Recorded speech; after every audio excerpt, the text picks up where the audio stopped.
अगला सीन हमें एल्डर्स के ऑफिस में ले जाता है, जहां हम नाइट विनफर्ड को बॉर्डर पर स्थिति के बारे में चिंतित देखते हैं, क्योंकि हाल ही में और भी नाइट्स गायब हो गए हैं। वो आगे हेड को सूचित करता है कि उनके दुश्मन ना सिर्फ बाहर से हैं बल्कि अंदर से भी हैं, और डार्क गिल्ड के बारे में अफवाहें फैल रही हैं जिसने पहले ही अकेडमी में घुसपैठ कर ली है। जबकि हेड एल्डर साफ करता है कि वो अब अफवाह ही नहीं बल्कि वो सच में हो चुकी है। वह आगे सलाह देता है कि उन्हें कम से कम स्टूडेंट्स को अलर्ट करना चाहिए। जबकि वो हेड से सहमत होता है, वो घोषणा करता है कि कुछ जरूरी है और विनफर्ड से उन 5 लाल बालों वाले बच्चों को लाने को कहता है, क्योंकि उन्हें उनके बुलावे के बारे में सूचित करना चाहिए। उसके बाद हम रे को छत पर बैठे देखते हैं जब वो अपने ऑरा को कन्वर्ज करने की कोशिश करता है।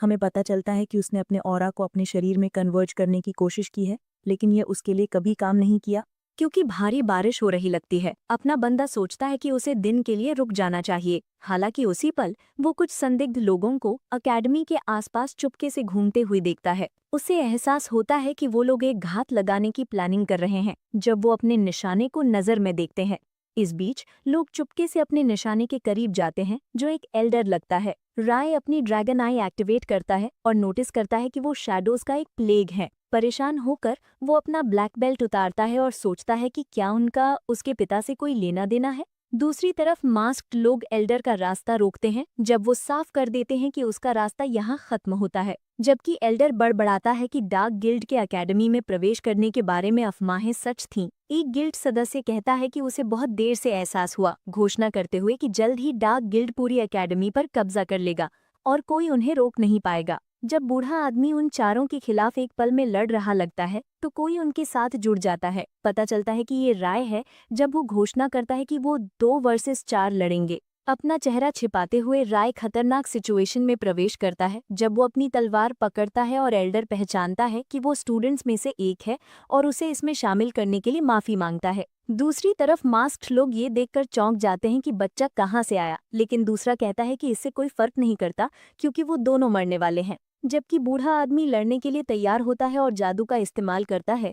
वो राय से उसे 2 लोगों को व्यस्त रखने में मदद करने को कहता है। जब राय 2 सदस्यों से उलझता है, तो वो अनुमान लगाता है कि बूढ़े आदमी का की अनोखा है और नोटिस करता है कि शैडो बीस्ट्स की चेतना बरकरार है। वो हमले से बचता है और पीछे से अपनी तलवार मारने की प्लानिंग करता है, लेकिन दूसरा सदस्य बीच में आ जाता है। जब एक गिल्ड सदस्य जादू कास्ट करता है, राय पीछे झुक जाता है और उन्हें तुरंत एहसास होता है कि उसे की का इस्तेमाल करना नहीं आता, निष्कर्ष निकलते हुए कि वो एक अनुभवी नहीं है। ये सोचते हुए कि उन्होंने उसे पकड़ लिया है, वो तलवार अपने मुंह में रखता है और गिल्ड सदस्य उसे देखकर कंफ्यूज हो जाते हैं। वो उसे मारने का फैसला करते हैं और राय की तरफ कूदते हैं, लेकिन वो हमलों से बचता रहता है, जिससे शैडो सोचने पर मजबूर हो जाते हैं कि इस बच्चे की मूवमेंट्स अजीब हैं। राय का ट्रैक खोते हुए जब वो उसे पकड़ने में फेल हो जाते हैं, वो लाल बालों वाले लड़के को ढूंढते हैं और अपने 2 सदस्यों को मजबूत बूढ़े आदमी द्वारा मारे हुए देखते हैं। एल्डर 2 दूसरे सदस्यों को लड़ाई जारी रखने को कहता है, क्योंकि वो देखना चाहता है कि वो बच्चा क्या कर सकता है। जब गिल्ड सदस्य फंसे हुए लगते हैं, तो वो अपनी गुप्त शक्ति का इस्तेमाल करने के बारे में सोचते हैं, लेकिन उससे पहले वो लाल बालों वाले बच्चे से निपटने का फैसला करते हैं।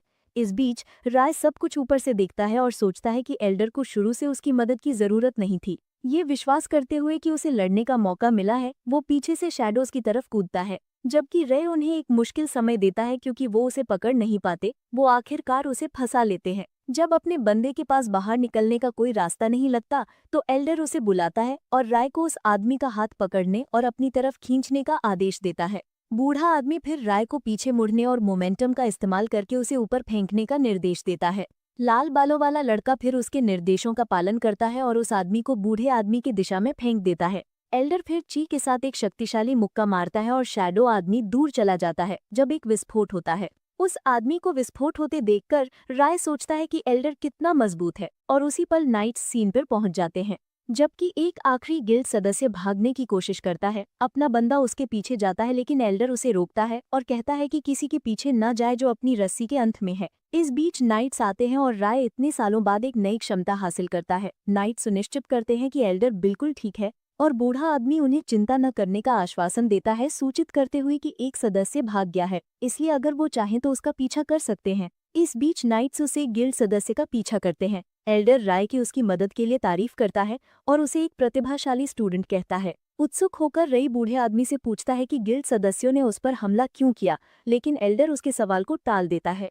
उसी पल बूढ़ा आदमी उसके कंधे पर थपथपाता है और उससे पूछता है कि क्या उसे अभी तक की का इस्तेमाल करना नहीं आता, और राय को सलाह देता है कि जब वो दूसरे साल का हो जाए तो मार्शल आर्ट्स क्लब ज्वाइन करे। उसके बाद जैसे ही एल्डर की का इस्तेमाल करके चला जाता है और हवा की तरह गायब हो जाता है, अपना बंदा हैरान रह जाता है और सोचता है कि वो एक अजीब बूढ़ा आदमी है। अगला सीन हमें हेड एल्डर के ऑफिस में ले जाता है जहां विनफर्ड राय का इंतजार कर रहा लगता है।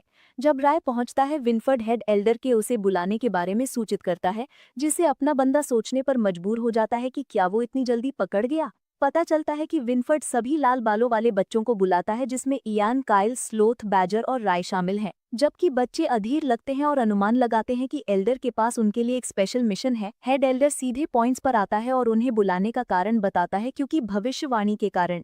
बूढ़ा आदमी खुलासा करता है कि 10 साल पहले स्वर्ग से एक भविष्यवाणी हुई थी जो अनुमान लगाती थी कि उनकी भूमि को नष्ट होने के कगार से एक लाल बालों वाला लड़का बचाएगा। ये सुनकर काइल अनुमान लगाता है कि ये उनमें से एक हो सकता है, लेकिन एल्डर बताता है कि उन्होंने 10 लाल बालों वाले बच्चे ढूंढे हैं जो इस विवरण में फिट बैठते हैं, जिससे राय पहले से ज्यादा हैरान हो जाता है। दूसरे 5 बच्चों के बारे में पूछने पर एल्डर बताता है कि दूसरे 5 बच्चों में जादू के लिए एप्टीट्यूड है, इसलिए वो रोलैंड एकेडमी में पढ़ रहे हैं। जैसे ही राय ये सुनता है, उसे एमी की याद आती है जो वहां भी पढ़ रही है, और सोचता है कि वो पहले से उन लोगों के बारे में जानती है। जबकि काइल और दूसरे रेडहेड्स दुनिया को बचाने के बारे में उत्साहित लगते हैं, हेड एल्डर भविष्यवाणी बताना जारी रखता है।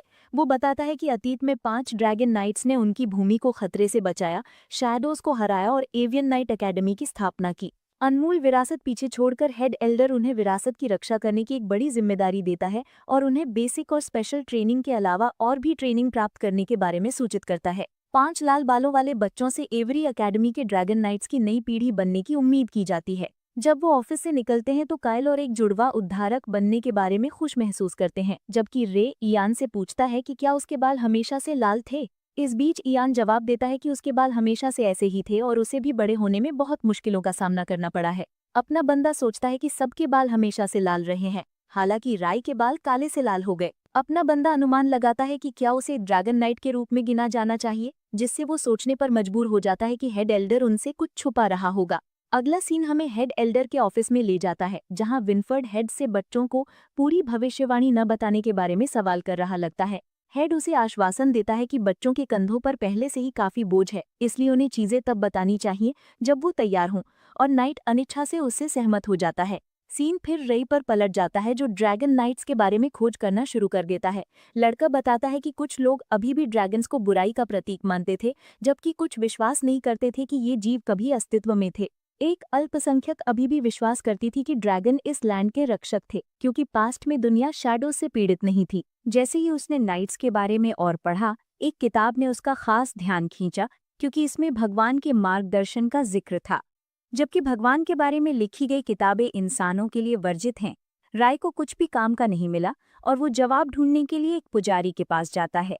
हमें पता चलता है कि सर के साथ उनकी स्पेशल ट्रेनिंग के साथ वो ड्रैगन नाइट्स बनने के लिए विनफर्ड के तहत एक्स्ट्रा ट्रेनिंग भी लेते हैं। जब ट्रेनिंग जारी रहती है, अपना बंदा सोचता है कि अगर ये रात की ट्रेनिंग नहीं होती तो वो तुरंत भगवान से बातचीत करने चला जाता और उससे पूछता कि उसने उसे इंसान क्यों बनाया। अपना बंदा फिर बताता है कि उसकी ट्रेनिंग के साथ 1 साल बीत गया है और उसने शिकार सेशंस के लिए भी समय निकालने में कामयाबी हासिल की है, आगे कहते हुए कि कल उनकी दूसरे साल की ट्रेनिंग का पहला दिन होगा। वर्तमान में वापस आते हुए जब रे सो रहा लगता है, वो एक आवाज सुनता है और गैरी को एक बुरा सपना देखते हुए देखता है। जब वो कांपता है, जब गैरी अपनी आंखें खोलता है तो वो रे को अपने सामने खड़ा देखकर डर जाता है और उसे सोने जाने को कहता है, क्योंकि सुबह उनका एक समारोह है। ये आश्वासन देते हुए कि वो ठीक है, अपना बंदा उत्सुक हो जाता है और सोचता है कि उसने कैसा बुरा सपना देखा था जिसने उसे इतना डरा दिया। अगले दिन जबकि गैरी को एक नींद रहित रात हुई लगती है और राय उसके बारे में चिंतित हो जाता है, उन्हें सिल्विया नमस्ते करती है, जो उनसे पूछती है कि क्या उन्होंने एक क्लब चुना है जिसे वो ज्वाइन करना चाहते हैं। जब अपने बंदे को क्लब्स के बारे में कोई आइडिया नहीं होता तो सिल्विया चिढ़कर उसे ध्यान देने को कहती है और बताती है कि सभी दूसरे साल के स्टूडेंट्स को एक क्लब चुनना होगा जिसे ज्वाइन करना है और वहां ट्रेन करना है। इस बीच सिल्विया मेडिक क्लब ज्वाइन करने का फैसला करती है और गैरी ने पहले ही स्वॉर्ड्समैनशिप क्लब चुन लिया है। अपना बंदा थोड़ा अकेला महसूस करता है, लेकिन फिर उसे किसी की याद आती है जिसने उसे क्लब ज्वाइन करने को कहा था। उसे याद आता है कि बूढ़े आदमी ने उसे मार्शल आर्ट्स क्लब ज्वाइन करने का सुझाव दिया था। वैसे भी ज्वाइन करने के लिए कोई क्लब ना होने के कारण राय इसे एक ट्राई देने का फैसला करता है और उस समय का इस्तेमाल बीस्ट्स का शिकार करने की प्लानिंग करता है अगर उसे वो क्लब बोरिंग लगता है। हमें पता चलता है कि राय ने नई क्षमता हासिल करने के बाद उसे पता चला कि उसके पास कोई मैना नहीं था। यही कारण है कि वो इतने सालों पहले असेसमेंट में फेल हो गया था। अपना बंदा फिर उम्मीद करता है कि जब वो इंटरमीडिएट बीस्ट क्रिस्टल्स अब्जॉर्ब करना शुरू करेगा तो चीजें बदल जाएंगी। लेकिन वो सेबेस्टियन के खिलाफ जीतने के बाद आज़ादी से काम नहीं कर पाया है, क्योंकि बहुत से लोग उस पर नजर रखे हुए हैं। जबकि वो सोचता है कि वो वर्तमान में 10th रैंक पर है और उसे कुछ लड़ाइयों से हार माननी पड़ेगी। रे मार्शल आर्ट्स क्लब का रास्ता ढूंढ लेता है और काफी हैरान होता है जब वो एक ऐसी जगह पहुंचता है जो बहुत दूर और सुनसान लगती है। प्रवेश द्वार पर किसी को ना देखकर वो अंदर जाने का फैसला करता है और सोचता है कि क्या इस खस्ताहाल जगह में कोई मार्शल आर्ट क्लब है। रे किसी को ढूंढने के लिए पुकारता है और अंदर किसी को बैठे हुए पाता है। वो उस आदमी के पास जाता है और नोटिस करता है कि कोई प्रतिक्रिया नहीं है और वो उसकी उपस्थिति को भी महसूस नहीं कर सकता। ये मानकर कि वो मर गया है, जैसे ही रे बूढ़े आदमी के कंधे पर थपथपाता है, बूढ़ा आदमी उसका हाथ पकड़ लेता है और उसे जोर से जमीन पर पटक देता है। जबकि बूढ़ा आदमी गुस्से से उबलता है और कहता है, तेरी हिम्मत कैसे हुई इस जगह प्रवेश करने की। राय साफ करता है कि वो यहाँ मार्शल आर्ट क्लब ज्वाइन करने आया था क्योंकि उसने उसे यहाँ बुलाया था। ये सुनकर बूढ़ा आदमी शांत हो जाता है और समझता है कि वो लाल बालों वाला स्टूडेंट है जिसने उस दिन उसकी मदद की थी। पता चलता है कि ये एल्डर है और वो रे को थपथपाने लगता है। अपना बेचारा लड़का बूढ़े आदमी से पूछता है कि उसने बिना जाने कि वो यहाँ क्यों आया, अजनबी पर हमला क्यों किया, क्योंकि वो आज लगभग मर ही गया था। बूढ़ा आदमी उससे माफी मांगता है और कहता है कि हाल ही में यहाँ बहुत सारे अजीब लोग आ रहे हैं, इसलिए वो थोड़ा चिंतित है। बूढ़ा आदमी खुश हो जाता है क्योंकि राय ने उसकी सलाह मानी और क्लब ज्वाइन किया, बताते हुए कि वो उसका स्टूडेंट होगा। जैसे ही अपना बंदा ये सुनता है उसे विश्वास नहीं होता और सोचता है कि बूढ़े आदमी ने उसे क्लब ज्वाइन करने के लिए धोखा दिया है। फंसा हुआ महसूस करते हुए राय सोचता है कि अगर ये 1-on-1 है तो वो कैसे भागेगा। बूढ़ा आदमी राय को बेसिक से शुरू करने का निर्देश देता है, क्योंकि जब वो पहली बार मिले थे तो उसे ची का इस्तेमाल करना नहीं आता था। जबकि वो ची अटैक्स के बारे में समझाते रहते हैं, अपना बंदा निष्कर्ष निकालता है कि ये क्लब साफ तौर पर हारने वाली साइड पर है, क्योंकि किसी ने उसे ज्वाइन नहीं किया। लेकिन बूढ़ा आदमी उसे आश्वासन देता है कि वो लोग मार्शल आर्ट्स नहीं समझते और एक बार जब वो राय को सब कुछ सिखा देगा तो उसे पता चलेगा कि उसके हाथ उसके सबसे अच्छे हथियार हैं। उसी पल रे उससे पहले उस पर हमला करने वाले लोगों के बारे में पूछता है, जिस पर एल्डर जवाब देता है कि वो डार्क गिल्ड से थे। कहता है कि वो उनके बारे में दूसरे साल में सीखेगा। एल्डर बताता है कि डार्क गिल्ड एक संगठन है जो अल्योर किंगडम को नीचे गिराना चाहता है। वो आगे बताता है कि उनका नेता अतीत में एवरियन नाइट अकेडमी का एक हायर अप था और उन्होंने अकेडमी से निकाले जाने के बाद इस संगठन का निर्माण किया। ये याद करते हुए कि उनका ऑरा डार्क गिल्ड के समान था, राय उससे पूछता है कि क्या वो लोग खतरनाक है। तो एल्डर उसे सच बताने का फैसला करता है, क्योंकि उस पर उसका एक एहसान है, और कहता है कि उन गिल्ड सदस्यों ने उसे मरने के लिए चाहा था, क्योंकि वो अकेडमी के 6 एल्डर्स में से एक है। एल्डरवोन फिर अपनी शर्ट उतारता है और अपने मसल्स दिखाता है। कहता है कि वो शायद बूढ़ा हो, लेकिन उसे अपने मसल्स पर विश्वास है। ये मानकर कि रे उसकी भविष्यवाणी के बारे में जानता है, अपना बंदा अपनी पूरी ताकत दिखाने का फैसला करता है।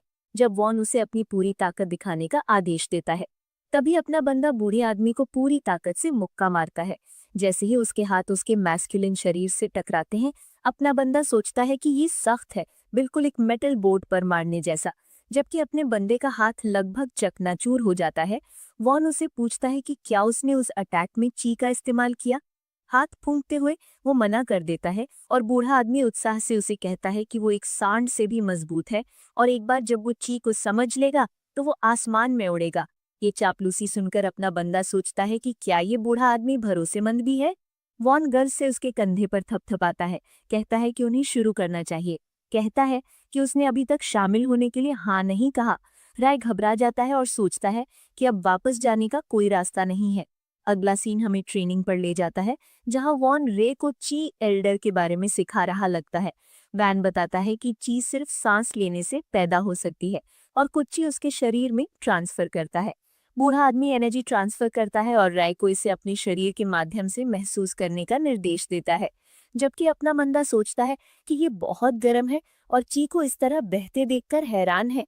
अचानक वॉन बेहोश हो जाता है, जबकि अपना बंदा घबरा जाता है जब वो देखता है कि उसका मैना एक्टिवेट हो गया है। वो वॉन को उठाने की कोशिश करता है, सोचता है कि वो मर गया है, लेकिन उसकी दिल की धड़कन सुनकर राय राहत की सांस लेता है और मानता है कि वॉन बेहोश हो गया है। वो सिचुएशन का अनुमान लगाता है और समझता है कि उसका मैना स्किल इसलिए एक्टिवेट हुआ क्योंकि सिस्टम ने बूढ़े आदमी के शरीर से मैना अब्सॉर्ब कर लिया था जब वो उसे ची ट्रांसफर कर रहा था। ये देखते हुए कि उसका मैना लगभग पूरा हो गया है, रे बूढ़े आदमी को मारता है क्योंकि वो अभी तक नहीं उठा है और निष्कर्ष निकालता है कि वो बिल्कुल भी मजबूत नहीं है। इस बीच ड्रैगन का धैर्य सिर्फ 10 मिनट तक रहता है जब वो बूढ़े आदमी पर हार मान लेता है, ये सोचते हुए कि वो वैसे भी नहीं मरेगा। वो इस समय का इस्तेमाल ट्रेनिंग के लिए करने की प्लानिंग करता है। अपना बंदा ड्रैगन आई एक्टिवेट करता है और अपने शरीर के अंदर बहते हुए ची को नोटिस करता है। वो ची को अपने सोलर प्लेक्सस में कन्वर्ज करने की कोशिश करता है और सफलतापूर्वक इसे कर लेता है। जब वो इसे अपने शरीर के अंदर सर्कुलेट करता है, ची उसके शरीर से डिसिपेट हो जाती है। जब वो इसे मैनिपुलेट करने की कोशिश करता है, अपने शरीर में ची को कन्वर्ज करने की कोशिश करते हुए अपना बंदा बार बार फेल होता है क्योंकि एनर्जी गायब होती रहती है। ये सोचते हुए कि ची लो अस्थिर है, वो और ज्यादा एनर्जी इस्तेमाल करने का फैसला करता है। जब रे और ज्यादा ची इस्तेमाल करता है तो ये उसके शरीर को चोट पहुंचाने लगता है। कंट्रोल से बाहर होते ही बूढ़ा आदमी आखिरकार जाग जाता है और रे को बड़ी मात्रा में एनर्जी निकालते हुए देखता है, जबकि वो कंट्रोल खोता हुआ लगता है। चौंक कर एल्डर वैन फिर उसे ना हिलने का आदेश देता है और उसे एनर्जी बाहर खींच लेता है। जैसे ही वो एनर्जी बाहर धकेलता है, ये जगह को नष्ट कर देती है और तभी एल्डर खुलासा करता है कि रे ने अपने शरीर से निकाली गई विनाशकारी शक्ति की मात्रा को देखकर लगभग खुद को मार ही डाला था। अपने बंदे की सिचुएशन को समझने से पहले वो जमीन पर गिर जाता है। ऐसा लगता है कि राय जब शोर सुनकर अपनी आंखें खोलता है तो वो खुद को एक हॉस्पिटल में पाता है। पता चलता है कि ये सिल्विया और कायल हैं, जो अंदाजा लगा रहे हैं कि शायद माना की कमी की वजह से वो बेहोश हो गया था। सिल्वर बालों वाली लड़की उसे बताती है कि एक बूढ़े आदमी ने उसे यहाँ जल्दी से लाया था और वो तभी शांत हुए जब डीन ने उन्हें बताया कि राय ठीक हो जाएगा और तेजी से रिकवर कर रहा है। इसी बीच कायल को शक होता है और वो सोचता है कि वो बूढ़ा आदमी कौन था जिसने हॉस्पिटल के डीन को भी राय को चेक करने के लिए भेज दिया। अपना हीरो कायल की तेज आवाज से परेशान हो जाता है और सोचता है कि उस बूढ़े आदमी को इतना दिखावा करने की क्या जरूरत थी। बात साफ करने के लिए अपना हीरो बता देता है कि वो बूढ़ा आदमी मार्शल आर्ट्स क्लब का इंस्ट्रक्टर है। इतने में री कायल से पूछता है कि वो हॉस्पिटल में क्या कर रहा है, जिसके जवाब में वो कहता है कि उसने मेडिक क्लब भी ज्वाइन कर लिया है क्योंकि उसे हमेशा से मेडिसिन में इंटरेस्ट था। उसी पल गैरी पर्दे के पीछे से एक भूत की तरह झांकता है और कहता है कि वो खुश है कि राय उठ गया क्योंकि वो सारे शोर से मरने वाला था। गैरी को अपने बेड के पास देखकर अपना हीरो सोचता है कि उन लोगों ने अपना डॉर्म रूम यही शिफ्ट कर लिया है और गैरी, जो काफी खराब हालत में लग रहा है, बड़बड़ाता है कि वो हाल ही में ठीक से सो नहीं पा रहा है, इसलिए ट्रेनिंग के दौरान उसकी स्टैमिना खत्म हो गई और वो आराम करने के लिए हॉस्पिटल आ गया। जब गैरी और कायल आराम करने की बात पर बहस कर रहे होते हैं, राय सोचता है कि गैरी को कैसे बुरे सपने आ रहे हैं। हॉस्पिटल से डिस्चार्ज होने के बाद अपना हीरो मार्शल आर्ट्स क्लब वापस जाता है और एल्डर वॉन उस पर चिल्लाते हैं कि वो यहाँ वापस क्यों आया, उसे बेवकूफ कहते हुए। जैसे ही अपना हीरो घबरा जाता है, बूढ़ा आदमी गुस्से में बड़बड़ाता है और साफ करता है कि अगर वो वहां न होता तो राय मर सकता था और सबसे बुरी सिचुएशन में वो कभी भी ची का इस्तेमाल नहीं कर पाता। उसके बाद वैन ना चाहते हुए भी उसकी तारीफ करता है और बताता है कि वो अपने पहले ही दिन इतनी ची जमा कर पाया, जो काफी इम्प्रेसिव है। जब अपना हीरो सोचता है कि वो टैलेंटेड है, तभी एल्डर उससे कहता है कि ज्यादा हवा में ना उड़े और उसे अपनी ची को कंट्रोल करना सिखाता है, जो सिर्फ उसकी मुट्ठी के साइज की हो सकती है। ची को कंट्रोल करना सीखने के बाद अपना हीरो बताता है कि बूढ़े आदमी के कहने पर बेसिक्स प्रैक्टिस करने के 5 दिन बाद वो अपने शरीर के किसी भी हिस्से को मजबूत करने के लिए ची का इस्तेमाल कर सकता था। हमें पता चलता है कि अगले कुछ दिनों तक राई ने ची को जहां जरूरत हो वहां सबसे तेज स्पीड से पहुंचाने की ट्रेनिंग की, जो मुश्किल थी पर उसे बहुत कुछ सीखने को मिला। अगला सीन हमें अवान शहर के सर्दर्न गेट्स पर ले जाता है, जहां लैंसी उन्हें बताता है कि सेकेंड ईयर बनने के बाद ये उनका पहला हंट होगा। उन्हें ध्यान से सुनने का ऑर्डर देते हुए लैंसी बताता है कि 3 सेफ हंटिंग ग्राउंड्स हैं जहां से वो बीस्ट क्रिस्टल्स हासिल कर सकते हैं, और सुझाव देता है कि अगर वो जिंदा वापस आना चाहते हैं तो रास्ते से न भटकें। वो आगे बताता है कि 3 टीम्स में से हर एक हंटिंग ग्राउंड की तरफ जाएगी ताकि वो अलग अलग मैजिकल बीस्ट से वाकिफ हो सके। जब वो हंटिंग ग्राउंड की तरफ चल रहे होते हैं, मार्था की टीम इंसेक्ट फॉरेस्ट की तरफ जाती दिखती है, जबकि कायल को कीड़े मकोड़े पसंद नहीं आते। राय को लगता है कि गैरी के साथ कुछ गड़बड़ है क्योंकि वो ठीक नहीं लग रहा। उसी पल जैसे ही एक कीड़ा सामने आता है, सिल्विया सबको सावधान रहने को कहती है और डैन उन्हें तसल्ली देता है कि ये मामूली कीड़े हैं, इसलिए घबराने की जरूरत नहीं। लेकिन डैन और काइल के रोंगटे खड़े हो जाते हैं जब वो देखते हैं कि कीड़ों का साइज किसी के सर जितना बड़ा है, जिससे उनकी हालत खराब हो जाती है। जैसे ही मार्था अपने तीरों से कीड़ों को मारना शुरू करती है, सिल्विया उन्हें तैयार रहने की चेतावनी देती है कि कीड़े भले ही कमजोर हों पर वो झुंड में आते हैं। तभी मधुमक्खियों का एक झुंड उन पर हमला कर देता है और सब एक्शन में आ जाते हैं। इसी बीच काइल घिनौने कीड़ों से लड़ता है और डैन को कीड़े काफी फुर्तीले लगते हैं। सिल्विया रे को बचने के लिए अलर्ट करती है। तभी अपना हीरो ची एक्टिवेट करता है और अपने क्लासिक मूव से बिना हथियार के कीड़ों को मार गिराता है। जैसे ही काइल उस पर गर्व महसूस करता है कि उसने चीज सीख ली है, राय अपनी ट्रेनिंग के रिजल्ट्स टेस्ट करने का फैसला करता है। लेकिन डैन उसे कहता है कि शो ऑफ करना बंद करो और हथियार का इस्तेमाल करो। अचानक मॉन्क और रे को एक आवाज सुनाई देती है और पता चलता है कि एक कीड़े ने गैरी के हाथ पर हमला कर दिया है और उसका खून बहने लगा है। जब इयान उस कीड़े को मारकर गैरी से पूछता है कि वो ठीक है, सिल्विया घाव को चेक करती है और बताती है कि ये गहरा नहीं है। वो इयान से कहती है कि फर्स्ट एड करने के लिए आर्मर हटाने में उसकी मदद करे। जब ये सब हो रहा होता है, अपना हीरो गैरी के बारे में चिंतित हो जाता है कि वो आजकल ठीक नहीं है और एक बिगिनर मैजिकल बीस्ट से भी घायल हो गया, और प्लान बनाता है कि वापस जाकर उससे पूछेगा। उसके बाद सिल्विया गैरी के हाथ पर ची का इस्तेमाल करती है और डैन इम्प्रेस हो जाता है क्योंकि घाव काफी हद तक ठीक हो जाता है और पूछता है क्या उसने ये मेडिक क्लब से सीखा है। कायल अग्री करता है और समझाता है कि चीज सेल्स को तेजी से रिकवर करने में मदद कर सकती है, इसलिए इसे सिंपल फर्स्ट एड के लिए इस्तेमाल किया जा सकता है। इसे सुनकर अपना हीरो सोचता है कि वो अकेला नहीं है जिसने कुछ नए ट्रिक्स सीखे हैं, और मेहनत करने का फैसला करता है। बाद में डैन बिगिनर बीस्ट क्रिस्टल उठाता है और कहता है कि वो आज टैक्स लिमिट तक नहीं पहुंच पाएंगे। जब रे टैक्स के बारे में पूछता है, डैन बताता है कि इंस्ट्रक्शंस के अनुसार उन्हें अपनी कमाई का 10वां हिस्सा देना पड़ता है जब वो हंटिंग ग्राउंड्स में बीस्ट क्रिस्टल्स हासिल करते हैं, लेकिन सिर्फ तब जब उन्हें 10 से ज्यादा मिलते हैं। इसी बीच डैन साफ करता है कि अकेडमी ऐसे ही काम करती है। अपना हीरो सोचता है कि मुझे लैंस को पार करना होगा। ऐसा लगता है कि राय को 10 से ज्यादा क्रिस्टल्स मिल गए हैं। फिर वो अपने ड्रैगन सिस्टम में झांकता है। हंटिंग ग्राउंड्स के एंट्रेंस पर लैंस बीस्ट क्रिस्टल्स कलेक्ट कर रहा है। जब राय सिर्फ 5 बीस्ट क्रिस्टल्स देता है, लैंस उस पर भड़क जाता है और सोचता है कि वो उसे धोखा देने की कोशिश कर रहा है। फिर वो राय को अपने इक्विपमेंट उतारने का ऑर्डर देता है और अपना हीरो कॉन्फिडेंस से सब कुछ उतार देता है। जब लैंस को बीस्ट क्रिस्टल्स का कोई निशान नहीं मिलता, वो घबरा जाता है और गुस्से में आ जाता है, बड़बड़ाता है कि ये नामुमकिन है। वो लाल बालों वाले लड़के पर इल्जाम लगाता है कि उसने क्रिस्टल्स पहाड़ पर कहीं छुपा दिए हैं, लेकिन राय उसके सब्र का इम्तिहान लेता है और अकड़ दिखाता है कि नाइट को विश्वास दिलाता है कि वो उसे कुछ नहीं मिलेगा। जब वो वहां से जा रहे होते हैं, मॉन्क राय से पूछता है कि उसने ये कैसे किया, क्योंकि उसे 5 से ज्यादा क्रिस्टल्स मिले थे, और अपना हीरो उसे बताता है कि ये एक सीक्रेट है। हमें पता चलता है कि राय को ये पता लगा कि सिस्टम में बीस्ट क्रिस्टल सेव करने के बाद क्रिस्टल्स असल जिंदगी में बेकार पत्थर बन जाते हैं। लड़का फिर बताता है कि ड्रैगन सिस्टम उसे मैजिकल बीस्ट्स का शिकार करने के बाद सीधे बीस्ट क्रिस्टल्स दे देता है, लेकिन बाकी सबको उन्हें मैजिकल बीस्ट के शरीर से ढूंढना पड़ता है। शक से बचने के लिए वो सिस्टम से कहता है कि उसके लिए बीस्ट क्रिस्टल्स न निकाले, और वैसे भी एक बार अंदर डालने के बाद उन्हें बाहर नहीं निकाला जा सकता। उसके बाद राय के पास 5 बीस्ट क्रिस्टल्स बच जाते हैं और वो सोचता है कि उसे उन्हें देने की जरूरत नहीं है। टैक्स से बचने का तरीका ढूंढने के बाद अपना हीरो सोचता है कि उसे सावधान रहने की जरूरत है, क्योंकि अगर लैंस को पता चल गया तो वो इसे जाने नहीं देगा। इसी बीच राय वापस जाने का फैसला करता है और गैरी को आवाज देता है, ये सोचकर कि वो कुछ पीछे छोड़ गया है। जैसे ही वो गैरी के कंधे पर हाथ रखता है, वो लाल दरवाजा खोलने के बारे में बड़बड़ाने लगता है। उसी पल गैरी डर से कांपने लगता है और अपने कान बंद करके चिल्लाने लगता है। जब रे उसे शांत करने की कोशिश करता है, मॉन्क उनके बारे में चिंतित हो जाता है क्योंकि वो दोनों उसके ठीक पीछे आ रहे थे। फिर वो सिल्विया और डैन को बताता है कि वो उन्हें ढूंढने के लिए हंटिंग ग्राउंड्स की तरफ जा रहा है। इसी बीच मंक को रे और गैरी मिल जाते हैं। वो मामला पूछता है और बताता है कि सब लोग पहले ही काफी आगे निकल चुके हैं तभी अपना हीरो बताता है कि गैरी की तबीयत ठीक नहीं है और वो एक लाल दरवाजे के बारे में बात करता रहता है। जैसे ही ब्लॉन्ड बालों वाला लड़का बिल्कुल डरा हुआ लगता है और कहता है कि उसे लाल दरवाजे तक जाना है क्योंकि आवाज उसे बुला रही है। मंक अंदाजा लगाता है और कहता है कि शायद वो एवन प्रिजन की बात कर रहा है।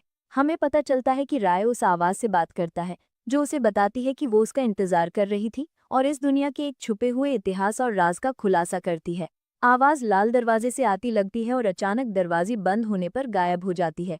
जब राय चिल्लाता है और रुकने के लिए कहता है, वो नींद से जाग जाता है और शॉक हो जाता है क्योंकि सपना बहुत ज्यादा असली लग रहा था। जब ब्लॉन्ड बालों वाला लड़का नींद में लाल दरवाजे के बारे में बड़बड़ा रहा होता है, अपना हीरो सोचता है कि शायद ये वही लाल दरवाजा है जो गैरी के सपने में था। फिर हमें रे के हंटिंग ग्राउंड वाले फ्लैशबैक में ले जाया जाता है जहां वो गैरी से पूछता है कि उसे कैसे बुरे सपने आ रहे हैं। घबराकर गैरी बताता है कि वो सिर्फ एक बार एवरी प्रिजन के पास से गुजरा था और उन लाल दरवाजों पर एक नजर डाली थी। तब से वो हर रात बुरे सपने आ रहे हैं और जब भी वो उठता है उसे अपना सपना याद नहीं रहता, जबकि बेचारा लड़का सदमे में है। गैरी आगे बताता है कि वो सिर्फ अनंत डर महसूस कर सकता है और उन लाल दरवाजों के पीछे कुछ उसे बुलाता रहता है। तभी वो उस जगह जाने का प्लान बनाता है, लेकिन मंक घबरा जाता है और खुलासा करता है कि वो जगह पूरी तरह से ऑफ लिमिट्स है और उन्हें निकाला भी जा सकता है। लेकिन ऐसा लगता है कि गैरी के पास कोई चारा नहीं है क्योंकि वो इससे निपटने का फैसला करता है, वरना वो अपने दिमाग में आने वाली आवाजों से तड़पकर मर जाएगा। उसी पल रे उसके साथ जाने के लिए मान जाता है और मंक से पूछता है कि क्या वो उनके साथ शामिल होगा, लेकिन मंक हिचकिचाता है और उन्हें चेतावनी देता है कि वो वहां मर भी सकते हैं। अपना हीरो, जो काफी डिटर्मिन्ड लगता है, कहता है कि उन्होंने जो स्किल्स सीखी हैं वो रात के अंधेरे में काम करेंगी, इसलिए उन्हें कोशिश करनी चाहिए। मंक को जाने से मना करते देख गैरी को बुरा लगता है कि उसने उसे इसमें घसीटा और राय से कहता है कि वो परेशान न करे क्योंकि वो पहले से ही शुक्रगुजार है कि कोई उसके साथ जा रहा है। लेकिन अपना हीरो जिद करता है कि मंक उनसे बेहतर चुपके से काम करता है, इसलिए वो बहुत काम आएगा। कोई और रास्ता ना होने पर मंक उनके साथ जाने के लिए मान जाता है और रे से कहता है कि वो ड्यूल में उनके लिए जो किया था उसका कर्ज चुका रहा है। बाद में रात में अपना हीरो सोचता है कि क्या एवियन प्रिजन के लाल दरवाजे ही गैरी के बुरे सपनों का कारण है, क्योंकि उसने भी इसका सपना देखा था। वो सोचता है कि क्या इस दुनिया के राज सच में अकेडमी के प्रिजन में छुपे हैं। अगला सीन हमें एवियन प्रिजन में ले जाता है जहां नाइट्स दरवाजों की पहरेदारी करते दिखते हैं। रात काफी हो चुकी है, तीनों उस एरिया में चुपके से घुस जाते हैं और झाड़ियों के नीचे छुप जाते हैं। जब मंक कंफर्म करता है कि क्या वो पकड़े तो नहीं गए, गैरी उसे तसल्ली देता है और बताता है कि वो इस जगह पर नजर रख रहा था और पता लगाया कि वो काले आर्मर वाले नाइट्स हर हफ्ते रेगुलर सफेद बेल्ट वाले नाइट्स के साथ शिफ्ट बदलते हैं। ये पूछने पर कि गार्ड्स हर हफ्ते इस समय शिफ्ट क्यों बदलते हैं, गैरी अंदाजा लगाता है कि शायद ये एक वीकली गैदरिंग है। इसी बीच राय प्रिजन को चेक करने के लिए अपनी ड्रैगन आई एक्टिवेट करता है और नोटिस करता है कि कुछ गड़बड़ है क्योंकि सब कुछ काला है। प्रिजन जमीन के नीचे बना होने के कारण अपने हीरो को ये शक भरा लगता है।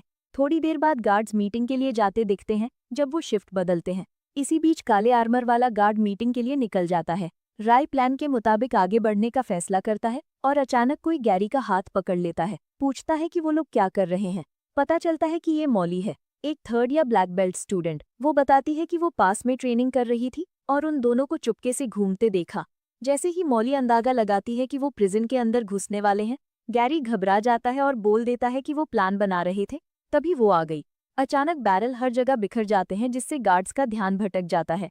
जब गार्ड सब कुछ ठीक करने में बिजी हो जाते हैं, राय अलर्ट हो जाता है और कहता है कि मंक ने प्लान शुरू कर दिया है, इसलिए उन्हें भी जल्दी करनी होगी। जैसे ही मॉली सुनती है कि मंक भी प्लान में शामिल है, वो घबरा जाती है और उन्हें चेतावनी देती है कि वो नियम तोड़ रहे हैं। उन्हें पागल कहते हुए वो उन्हें लेक्चर देती रहती है और गैरी राय से पूछता है कि उसके साथ क्या करना चाहिए। ये सोचकर कि वो उसे मारने वाले हैं, मॉली उन्हें लविंग फेलो स्टूडेंट्स होने की याद दिलाती है। तभी गैरी उसकी गर्दन पर मारता है जिससे वो बेहोश हो जाती है। इसी बीच गैरी खुद को रोक नहीं पाया क्योंकि वो बहुत ज्यादा बोल रही थी। राय मॉली को अपने साथ ले जाने का फैसला करता है क्योंकि अगर उसने उनका प्लान बता दिया तो वो बर्बाद हो सकते हैं। तभी वो लाल दरवाजे की तरफ भागते हैं क्योंकि मंक गेट खोलता दिख रहा है जबकि गार्ड्स बिजी हैं। वे सफलतापूर्वक प्रिजन के अंदर घुस जाते हैं और गार्ड्स बैरल को ठीक से बांधने के बारे में बहस करते रहते हैं, लेकिन ऐसा लगता है कि कोई उन्हें प्रिजन के अंदर से देख रहा है और पता चलता है कि ये वही आदमी है जिसने स्टेज 4 प्रॉक्टर को मारा था। मुस्कुराते हुए वो आदमी लगता है कि उसने उन्हें जानबूझकर खसा दिया और बड़बड़ाता है कि एल्डर गी भी खुश होंगे। दूसरी तरफ तीनों अंदर जाने में कामयाब हो जाते हैं और ये देखकर हैरान होते हैं कि वहां कोई खिड़की नहीं है। जब गैरी अपने ग्लोस्टोन से एरिया में रोशनी करता है, मंक मॉली को देखकर घबरा जाता है और गैरी उसे बताता है कि उसने हमें ढूंढ लिया था, इसलिए वो हमें यहाँ ले आए।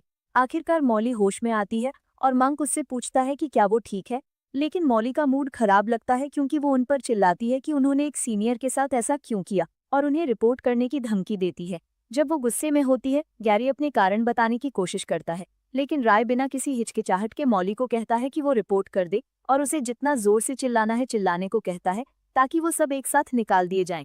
उसे और गुस्सा दिलाते हुए बेचारा मंक उसे रोकता है और मॉली को कहता है कि वो उसकी बात का बुरा न माने। उसके बाद राय चला जाता है और गैरी शांति से मॉली को सुझाव देता है कि जब वो पहले से ही अंदर हैं तो उन्हें एक नज़र डाल लेनी चाहिए, क्योंकि लड़की राय से बहुत चिढ़ी हुई है। वो साफ कर देती है कि अगर वो मुसीबत में पड़ते हैं तो वो इसकी जिम्मेदारी नहीं लेगी। मॉली गैरी से ग्लोस्टोन छीन लेती है और रास्ता दिखाती है, क्योंकि वो सीनियर है। नीचे जाते हुए मंक को एहसास होता है कि प्रिजन में कैदी हैं और गैरी, जिसे भी इस बारे में कोई आइडिया नहीं था, बताता है कि ये जगह हमेशा से फॉरबिडन रही है और उसने कभी नहीं सुना कि इस प्रिजन में क्रिमिनल्स को ट्रांसफर किया गया था। तभी लड़की अपना गला साफ करती है और बताती है कि कुछ लोग कहते हैं कि अकेडमी इस प्रिजन का इस्तेमाल उस चीज को छुपाने के लिए कर रही है जिसे वो सच में छुपाना चाहते हैं। वो आगे कहती है कि एक बार वो चीजें सामने आ गई तो बहुत बड़ा हंगामा हो जाएगा। ये सुनकर अपना हीरो मान लेता है कि उसे भी नहीं पता कि वो क्या छुपा रहे हैं, और मॉली जवाब देती है कि ये सब अफवाहें हैं, उसे ब्रैट कहते हुए। इसी बीच वो खुलासा करती है कि 3 नाइट्स और 6 एल्डर्स के अलावा यहाँ पहले कभी कोई नहीं आया। उसी पल हवा तेज हो जाती है और एक भयानक बदबू पूरे एरिया में फैल जाती है। जब राय कुछ सुनता है, मंक उन्हें वापस जाने की सलाह देता है और मॉली जो डरी हुई लगती है उससे सहमत होती है, लेकिन गैरी मना कर देता है और ये जानने के लिए डिटर्मिन्ड है कि उसके सपनों में क्या आ रहा है। वो सब एक साथ नीचे जाने का फैसला करते हैं और आखिरकार नीचे पहुंच जाते हैं। उनकी हैरानी का ठिकाना नहीं रहता जब उन्हें एक और दरवाजा दिखता है। जब वो एक विशाल दरवाजा देखते हैं, मॉली सोचती है कि ये किस चीज से बना है, क्योंकि ये काफी पुराना लगता है। लेकिन गैरी, जो गेट के पार जाने में ज्यादा इंटरेस्टेड है, अपनी चीज से गेट खोलना शुरू कर देता है। विशाल दरवाजे को खोलने में स्ट्रगल करते हुए, जो 1 इंच भी नहीं हिलता, गैरी मदद के लिए मंक को बुलाता है। दूसरी तरफ रे अपनी ड्रैगन आई एक्टिवेट करता है, लेकिन अभी भी नहीं देख पाता कि दरवाजे के अंदर क्या है, और अंदाजा लगाता है कि ये किसी तरह का हाई टियर स्पेल या स्पेशल सील है। इसी बीच मॉली सोचती है कि गैरी ये खुद कर सकता था जितना वो शो ऑफ कर रहा था, और उसे दिखावा न करने को कहती है। ये सोचते हुए कि दरवाजा लॉक्ड है, मंक कहता है कि इस दरवाजे के पीछे कुछ लीक स्ट्रॉन्गर है, इसलिए उन्हें वापस चले जाना चाहिए। लेकिन गैरी साफ कर देता है कि वो पीछे नहीं हटेगा और रे से मदद मांगता है। जैसे ही अपना हीरो गेट पर अपना हाथ रखता है, ड्रैगन सिस्टम प्रकट होता है और उससे पूछता है कि क्या वो दरवाजा खोलना चाहता है। कंफ्यूज होकर रे अग्री करने के लिए टैप करता है और एक पल में दरवाजा खुल जाता है। हैरान होकर मंक उससे पूछता है कि उसने ये कैसे किया, और रे साफ करता है कि उसने सिर्फ दरवाजों को छुआ था। पता चलता है कि गियर्स की आवाज और भी अंदर तक गई, लेकिन मैजिक क्रिस्टल ने सिर्फ आगे का थोड़ा सा एरिया दिखाया, और जैसे जैसे वो आगे बढ़ते गए, एक अनजाना डर वहां मौजूद नौजवानों के दिलों में घर कर गया। जब वो अंदर जा रहे होते हैं, एक डरावनी आवाज गूंजती है जब गैरी किसी चीज पर पैर रखता है। जब मंक डर से कांपते हुए पूछता है वो क्या था, मॉली, जो भी बहुत डरी हुई है, घबरा जाती है और रे को पकड़ लेती है। परेशान होकर रे उसे पीछे हटने को कहता है और गैरी अपने ग्लो स्टोन से रोशनी करता है, ये देखने के लिए कि उसने किस पर पैर रखा है। पता चलता है कि वो हड्डियां हैं, और गैरी अंदाजा लगाता है कि ये किसी बीस्ट या ड्रैगन की हो सकती हैं। ये सोचते हुए कि इतना स्ट्रॉन्ग बीस्ट यहाँ कैसे मर सकता है, रे कहता है कि ड्रैगन्स इतनी आसानी से नहीं मरते। जब मॉली सोचती है कि नाइट्स ने उस बीस्ट को मारा होगा, जैसे जैसे वो और अंदर जाते हैं, रे नोटिस करता है कि वो अंत तक पहुंच रहे हैं, और मॉली कहती है कि आखिरकार वो इस जगह से निकल सकते हैं। अंत तक पहुंचने पर गैरी उन्हें बताता है कि नीचे एक बहुत बड़ा स्पेस है। जब मॉली कहती है कि ये प्रिजन सेल्स जैसे लग रहे हैं, मंक नोटिस करता है कि वहाँ बहुत सारे हैं। ये समझकर कि सेल्स के अंदर कुछ भी नहीं है, मंक चिंतित हो जाता है और अनुमान लगाता है कि कैनावार पहले ही भाग गए हैं। वो सुझाव देता है कि अब जब उन्होंने नीचे सब कुछ देख लिया है, उन्हें चले जाना चाहिए, और मॉली सहमत होती है। वो कहती है कि अगर कैनावार सच में यहाँ रखे गए थे तो वो बहुत स्ट्रांग होंगे, और अगर वो भाग गए हैं तो वो बहुत बड़े खतरे में हैं। ये सुनकर रे गैरी को समझाता है कि वो पहले ही इतना दूर आ चुके हैं, इसलिए अगर वो अभी वापस लौटते हैं तो वो नाइट्स की शिफ्ट बदलने से पहले भाग सकते हैं। लेकिन गैरी पागल हो जाता है और बड़बड़ाता है कि अगर वो थोड़ा और आगे बढ़ेंगे तो उन्हें सच्चाई मिल जाएगी। जब ब्लॉन्ड बालों वाला लड़का आगे बढ़ता रहता है, रे उसे आगे न जाने के लिए अलर्ट करता है, लेकिन गैरी, जो अपनी होश खोता हुआ लगता है, प्रिजन सेल के अंदर जाता रहता है क्योंकि उसे अंदर से बुलाने वाली आवाजें सुनाई देती हैं। उसे डेड एंड की तरफ जाते देख रे रोकने की कोशिश करता है और उसी पल एक शक्तिशाली हवा उस जगह को घेर लेती है। जब गैरी किसी तरह के गड्ढे में गिर जाता है, अपना हीरो समझ जाता है कि ये मौजूदगी खतरनाक है। वो तलवार पकड़े हुए एक गार्ड की तरह खड़ा हो जाता है और प्रिजन से निकलते हुए बड़े सींगों वाले एक विशाल बीस्ट को देखता है। बीस्ट को अपनी तरफ आते देख मॉली डर से कांप जाती है क्योंकि पता चलता है कि वो मोनार्क रैंक का मैजिकल बीस्ट मिनोटॉरस है। तभी मिनोटॉर एक शक्तिशाली दहाड़ मारता है जिससे सब जमीन पर गिर जाते हैं। उसी पल मॉली का टखना मुड़ जाता है और भाग न पाने की वजह से बीस्ट उसे अपने पंजे में पकड़ लेता है, लेकिन मंक उसके बचाव में आता है और बीस्ट के हाथ पर अपनी तलवार से वार करता है जिससे मॉली जमीन पर गिर जाती है। बीस्ट पर हल्का सा हमला करने के बाद मंक मॉली के पास भागता है और पूछता है कि क्या वो खड़ी हो सकती है। जब वो उसे अचानक खड़ा करता है, मिनोटॉरस फिर से हमला करने की तैयारी करता है, लेकिन इस बार ये एक जबरदस्त मैजिकल अटैक लगता है और मंक घबरा जाता है। मॉली को कहता है कि अगर वो नहीं उठी तो वो सब यहाँ मर जाएंगे। ठीक उसके बाद बीस्ट मैजिकल अटैक करता है और मंक के रोंगटे खड़े हो जाते हैं जब वो पीछे देखता है। अगला सीन हमें गैरी पर ले जाता है जो एक गड्ढे में गिर जाता है। मंक और बाकी सबके बारे में चिंतित होता है और सोचता है कि क्या वो सच में एक कैनावार था जिसे उसने अभी देखा। दूसरी तरफ रे बीस्ट के अटैक को अपनी तलवार से रोकता है और उसका पालतू भेड़िया उसे सपोर्ट करता है जब वो मंक और मॉली को बचाता है। भेड़िए को उन्हें बचाते देख मंक हैरान हो जाता है और पूछता है कि मैजिकल बीस्ट उनकी मदद क्यों कर रहा है, जबकि अपना हीरो बीस्ट को ज्यादा देर तक रोकने में स्ट्रगल कर रहा है और समझाने का टाइम नहीं है। वो मंक को साफ कर देता है कि भेड़िया उनकी तरफ है, इसलिए उन्हें चिंता करने की जरूरत नहीं है। उसके बाद रे अपने भेड़िए नॉयर को मॉली को कहीं सुरक्षित ले जाने का ऑर्डर देता है, जबकि मंक भेड़िए को ऑर्डर मानते देख हैरान हो जाता है। जैसे ही भेड़िया मॉली को ले जाता है, रे मंक को इंस्ट्रक्ट करता है कि वो अपनी प्रेजेंस छुपाए और मिनोटॉरस को एक ही झटके में मार दे जब वो उसे पकड़ लेगा। लेकिन काले बालों वाला लड़का उसे बताता है कि ये बहुत रिस्की है क्योंकि बीस्ट एक ही हमले में मारे जाने के लिए बहुत ज्यादा स्ट्रांग है। अपने प्लान को अंजाम देते हुए वो अपना हीरो उसे विश्वास करने के लिए कहता है और ची इकट्ठा करना शुरू कर देता है। इसी बीच मंक छुप जाता है और रे बीस्ट को अपनी तरफ आकर्षित करता है। किसी तरह बीस्ट उसकी तलवार दूर फेंक देता है और बिना हथियार के अपना हीरो बीस्ट को उसके सींग से पकड़कर उसे नीचे दबाने की कोशिश करता है। ये समझते हुए कि वो बहुत स्ट्रांग है, बीस्ट उसे घसीटकर दीवार से टकराता है, लेकिन रे उसका सींग नहीं छोड़ता और उसे पूरी ताकत से पकड़े रहता है। तभी अपना हीरो मंक को मिनोटॉरस पर हमला करने का ऑर्डर देता है और वो तुरंत पीछे से 2 तलवारों से बीस्ट पर हमला करता है। जब मंक पूरी ताकत से तलवारें घुसाता है तो वो शॉक हो जाता है जब वो देखता है कि वो अंदर नहीं जा रही हैं क्योंकि बीस्ट की स्किन एक मेटल बोर्ड जितनी सख्त है। थोड़ी देर में गैरी सीन पर पहुंचता है और मंक को बचने के लिए चिल्लाता है। मैजिकल बीस्ट की तरफ तलवार से हमला करता है। उसकी हैरानी का ठिकाना नहीं रहता जब तलवार टूट जाती है और गैरी दूर जा गिरता है जब बीस्ट एक मैजिकल अटैक करता है, जबकि रे ची की मदद से उसे नीचे दबाए रखने की पूरी कोशिश करता है। उसे भागने न देते हुए रे अपनी नई माना स्किल एक्टिवेट करता है और आखिरकार बीस्ट का सींग छोड़ देता है। माना एब्जॉर्ब करके वो सारी ची इकट्ठा करता है और पूरी ताकत से हमला करता है। अपने हाथों से हमला करते हुए वो मिनोटॉरस को पीछे धकेलने में कामयाब हो जाता है।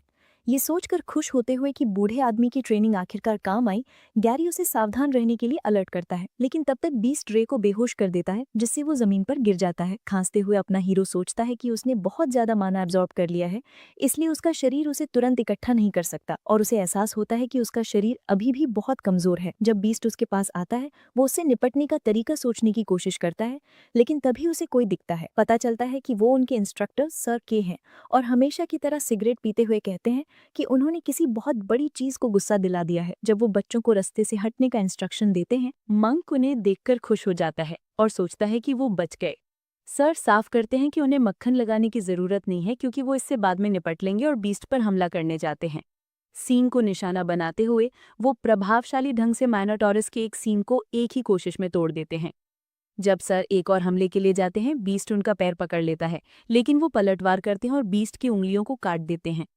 जब माइनोटॉरस गुस्से में दहाड़ता है और उनकी तरफ दौड़ता है, बीस्ट रुक जाता है और इधर उधर देखता है क्योंकि सर के गायब हो गए लगते हैं। साई की तरह वो माइनोटॉरस की पीठ पर दिखते हैं और बस उसी तरह वो उसका सर काट देते हैं, उसे वहीं मार देते हैं। जब मंक गैरे को उठाए हुए सोचता है कि सर के कितने स्ट्रांग हैं क्योंकि वो एक स्ट्रांग बीस्ट से आसानी से निपट लेते हैं, रे अपने भेड़िए नोआर को वापस जाने का इंस्ट्रक्शन देता है।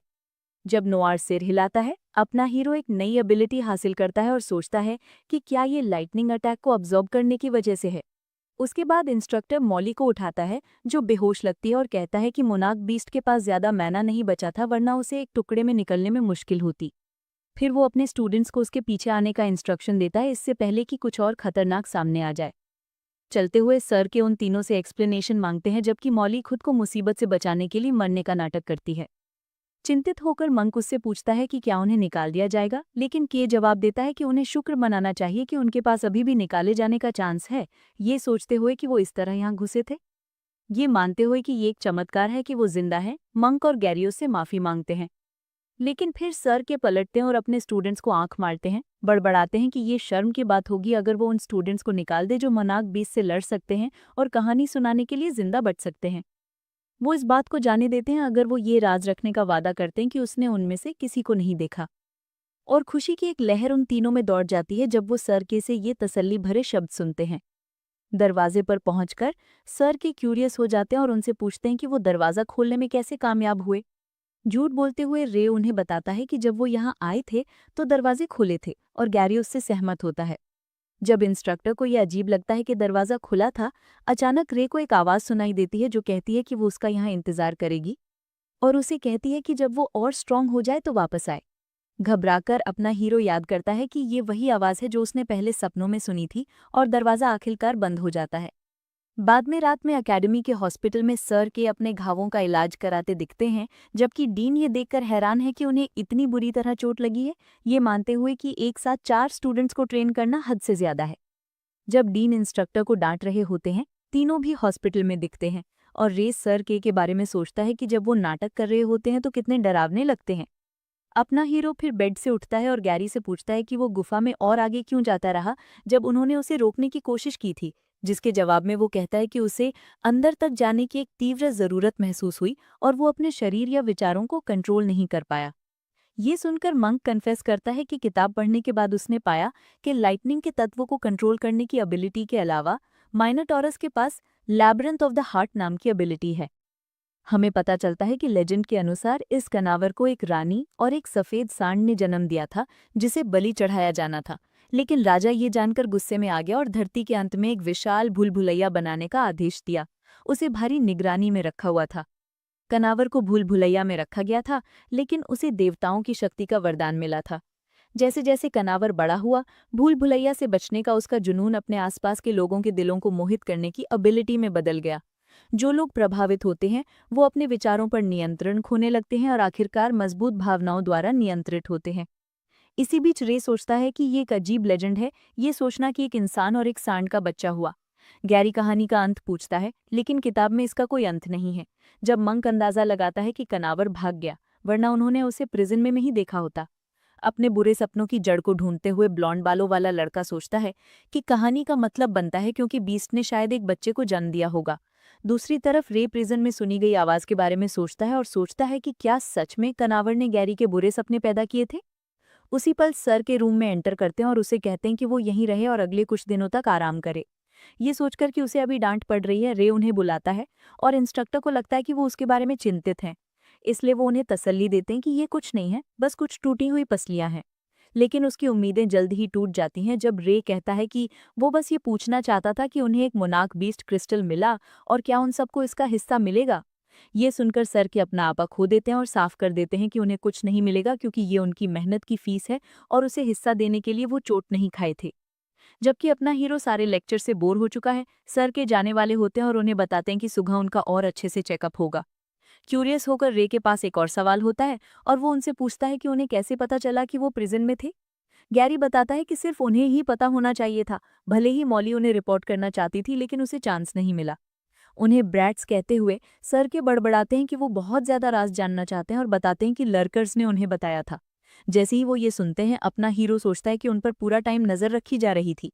इसी बीच मंक के सव्वा के बारे में बात करता है जिसमें कहते हैं कि इस एकेडमी में कुछ लोग स्टूडेंट्स और आम लोगों के बीच छुपे रहते हैं, स्टूडेंट्स को नुकसान से बचाते हुए।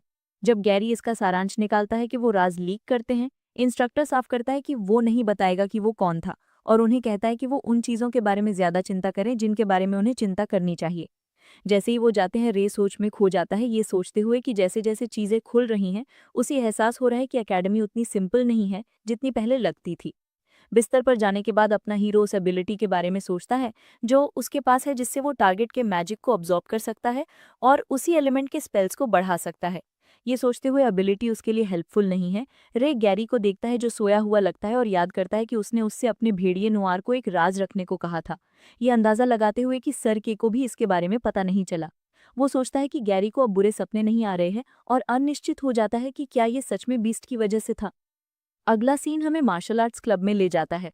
रे एल्डर वॉन के साथ ट्रेनिंग करता दिखता है जो उसके अटैक करने के स्टाइल की तारीफ करते हैं जब वो अपने मुंह में तलवार पकड़कर लड़ता है। थोड़ा शक करते हुए अपना हीरो कहता है कि उसे लगता है कि उसकी तलवार ज्यादातर बचाव का जरिया बन जाती है और सिर्फ अपनी मुट्ठियों से हमला करना काफी स्ट्रांग नहीं है। जब वैन सहमत होता है और कहता है कि इसका मतलब बनता है, वो उत्साह से रे को बताता है कि उसके पास उसके लिए कुछ है। बूढ़ा आदमी अलमारी में कुछ ढूंढता है और रे क्यूरियस हो जाता है, सोचता है कि ऐसी जगह पर क्या हो सकता है। आखिरकार वो उसे वो चीज मिल जाती है और पता चलता है कि वो ड्रैगन टर्टल गॉन्टलेट्स हैं। जबकि नाम अपने हीरो को ट्रिगर करता है, वो भारी ड्रैगन आर्म से इम्प्रेस हो जाता है जब वो उन्हें पहनता है। नाम सुनते ही हमारे बंदे को अजीब लगता है, लेकिन वो हैवी ड्रैगन आर्म्स से काफी इम्प्रेस हो जाता है जब वो उन्हें पहनता है। पर लगता है इसमें और भी कुछ खास है जब वो बुजुर्ग आदमी बताता है कि ये पहनने वाले के हिसाब से अपना साइज भी बदल लेते हैं। जैसे ही गॉन्टलेट सिकोड़कर रे के हाथ के साइज के हो जाते हैं, हमारा बंदा उनसे पूछता है कि क्या ये बीस्ट क्रिस्टल्स से बने हैं। तभी वो आदमी बताता है कि ये सिर्फ एक इंटरमीडिएट ड्रैगन टर्टल के बीस्ट क्रिस्टल से बने हैं और अगर ये एडवांस बीस्ट क्रिस्टल से बने होते तो ये और भी ज़्यादा स्ट्रांग होते। एल्डरवोन बताते हैं कि वो उससे और बेहतर ग्रेड के इक्विपमेंट देना चाहते हैं, लेकिन ये बाकी कॉन्टेस्टेंट्स के लिए ठीक नहीं होगा। ये सुनकर कंफ्यूज होकर वैन रे से पूछता है कि क्या वो क्लास में नहीं था और समझाता है कि सेकेंड ईयर और उसके ऊपर के सारे स्टूडेंट्स ने अकेडमी के सालाना टूर्नामेंट में हिस्सा लिया है। 1-on-1 फाइट करके वो अकेडमी के 5 सबसे स्ट्रॉन्ग कॉन्टेस्टेंट्स को ढूंढेंगे। वो आगे बताता है कि ये पांचों अकेडमी को वर्ल्ड कॉम्बैट टूर्नामेंट में रिप्रेजेंट करेंगे और दुनिया भर के तगड़े राइवल्स के खिलाफ लड़ेंगे। वैन गर्व से गॉन्टलेट्स रे को देता है और उससे रिक्वेस्ट करता है कि वो उसके लिए 10th रैंक हासिल करे और कहता है कि अगर वो उन्हें यूज़ करके अच्छी रैंकिंग ले आया तो वो उसे हमेशा के लिए रखने देगा। जैसे ही वो बुजुर्ग आदमी अपनी उम्मीदें बढ़ाता है, हमारा बंदा एक्साइटेड होकर उन्हें ले लेता है और पहले ही उन्हें थैंक्स बोल देता है। अब जब उसके पास हथियार आ गए हैं, वैन रे को सलाह देता है कि वो कुछ डिफेंसिव चीज़ें भी ले ले, जैसे कि ब्रेस्ट प्लेट्स या शील्ड्स, जो मिशंस पर काफ़ी काम आती हैं। उसके बाद हमारा बंदा हथियारों की दुकान पर डिफेंसिव इक्विपमेंट खरीदने जाता है और महंगी कीमत देखकर उसके होश उड़ जाते हैं। दुकान वाला कहता है कि कीमत फिक्स है और बताता है कि एक इंटरमीडिएट बीस्ट क्रिस्टल से डिफेंसिव गियर बनाने के लिए 10 बिगिनर बीस्ट क्रिस्टल्स या 1,000 रुपये लगेंगे। वो चालाक दुकान वाला 10 एक्स्ट्रा बीस्ट क्रिस्टल्स मांगता है और उससे कहता है कि इसे चुप रहने के पैसे समझ ले, क्योंकि उसे वैसे भी इस बात से कोई फर्क नहीं पड़ता कि उसे ये क्रिस्टल्स कहाँ से मिले। राय को गुस्सा तो आता है, पर वो सोचता है कि अगर वो 20 क्रिस्टल दे देगा तो अकेडमी को कोई सबूत नहीं मिलेगा कि उसने 20 क्रिस्टल्स छुपाए थे। ये सोचते हुए कि अगर अकेडमी की नज़र उस पे है तो वो आगे अकेले शिकार नहीं कर पाएगा, हमारा बंदा मान जाता है और क्रिस्टल्स की पोटली फेंक कर दे देता है। मुस्कुराते हुए दुकान वाला उसे यकीन दिलाता है कि उनका काम एकदम टॉप का है और पोटली पकड़ लेता है। इस बीच राय गुस्से से दुकान वाले को देखता है और सोचता है कि इंसान सच में बड़े चालाक होते हैं, चाहे वो कोई भी काम क्यों न करें। उसी पल सिल्विया उसके पास आती है और रे को देखकर खुश हो जाती है, जो उससे पूछता है कि क्या वो भी सामान खरीदने आई है। जब सिल्विया हाँ कहती है और बताती है कि आज क्लासेस नहीं है, हमारा बंदा उसके पास जाकर धीरे से उसे उस धोखेबाज दुकान वाले के बारे में बताता है और कैसे उसने उससे एक्स्ट्रा क्रिस्टल्स ले लिए। ये सुनकर सिल्विया गुस्से में मालिक के पास जाती है और कहती है कि वो एक कमीशन रिक्वेस्ट के लिए आई है। ऐसा लगता है कि दुकान वाला उस सिल्वर बालों वाली लड़की को पहचानता है और हार्ट फैमिली की यंग लेडी का स्वागत करता है। सिल्विया अपने दोस्त की तरफ से डिफेंसिव सामान की कीमत पूछती है। हमारा बंदा नोटिस करता है कि दुकान वाला उसे यंग लेडी बुला रहा है, जिससे वो सोचने लगता है कि क्या सिल्विया किसी फेमस फैमिली से है। थोड़ी देर बाद वो लड़की उसे वो एक्स्ट्रा 20 क्रिस्टल्स लौटा देती है जो दुकान वाले ने उससे लिए थे, और राय उसे शुक्रिया कहता है। लेकिन वो इस बात को नज़रअंदाज नहीं कर पाता कि इंसानों के साथ कितना अलग अलग बर्ताव किया जाता है, भले ही सब एक जैसे हों। फिर उसे उस घटिया आदमी सेबेस्टियन डेलबर्ट की याद आती है, जिसने कहा था कि नाइट के बच्चे नाइट बनते हैं और किसान के बच्चे किसान। तब राय इस नतीजे पर पहुंचता है कि शायद उसने जो कहा था वही इस दुनिया की सच्चाई है। अपने ख्यालों से बाहर आकर राय उसकी मेहरबानी का बदला चुकाने का सोचता है और एक वॉलबार इंटरमीडिएट क्रिस्टल निकालता है। लेकिन सिल्विया मना कर देती है और कहती है कि ये 10 बिगिनर 20 क्रिस्टल से बहुत ज़्यादा महंगा है। राय ज़बरदस्ती उससे वो इंटरमीडिएट क्रिस्टल दे देता है और यकीन दिलाता है कि अब ये उसके ज़्यादा काम का नहीं है, क्योंकि उसके पास अब हथियार और डिफेंसिव गियर है। जब वो जाते हुए उसे बाय बोलता है, सिल्वियो शर्माने लगती है और प्यार से उस क्रिस्टल को पकड़ लेती है जो राय ने उसे दिया था। उसके बाद जब राय उसी दुकान से और सामान खरीदता है तो दुकान वाला उससे माफ़ी मांगता है, क्योंकि उसे पहले नहीं पता था कि वो हार्ट फैमिली की यंग लेडी का दोस्त है। दूसरी तरफ हमारा लड़का काफ़ी खुश लग रहा है, क्योंकि वो अपनी ची प्रैक्टिस में कुछ प्रोग्रेस देख रहा है और अब वो और भी हायर रैंक के मॉन्स्टर्स का शिकार करने के लिए एक्साइटेड है, क्योंकि अब उसके पास आर्मर और वो गॉन्टलेट्स हैं जो उस बुजुर्ग आदमी ने दिए थे। अगले सीन में हम एल्डर गिबी को देखते हैं, जो इस बात से काफ़ी परेशान लग रहा है कि बच्चे जेल से जिंदा बचकर निकलने में कामयाब हो गए हैं। वही पहले वाला आदमी उसे रिपोर्ट करता है कि लर्कर्स ने सब के को इसके बारे में बता दिया था और उसी ने स्टूडेंट्स को बचाया। जैसा कि गिबी को उम्मीद नहीं थी कि के किसी काम आएगा, वो आदमी बताता है कि स्टूडेंट्स के साथ 3 नाइट्स हैं और के होते हुए अटैक करना मुश्किल होगा। फिर वो नाइट डेल्बर्ट को टेस्ट करने का सुझाव देता है, लेकिन एल्डर गिबी उसे जल्दबाजी ना करने को कहता है, क्योंकि डेल्बर्ट एक सही कैंडिडेट है। एल्डर आगे कहता है कि उसे अभी भी डेल्बर्ट की वफादारी टेस्ट करनी है, क्योंकि वो नाइट्स में से एक है, और उस आदमी को उसे छोड़ देने का हुक्म देता है। फिर वो किसी और का नाम सजेस्ट करता है और उस आदमी को निर्देश देता है कि उसे बोलो कि अगर वो कामयाब हुआ तो पूरे गिल्ड उसे एक नई पोजीशन देगा।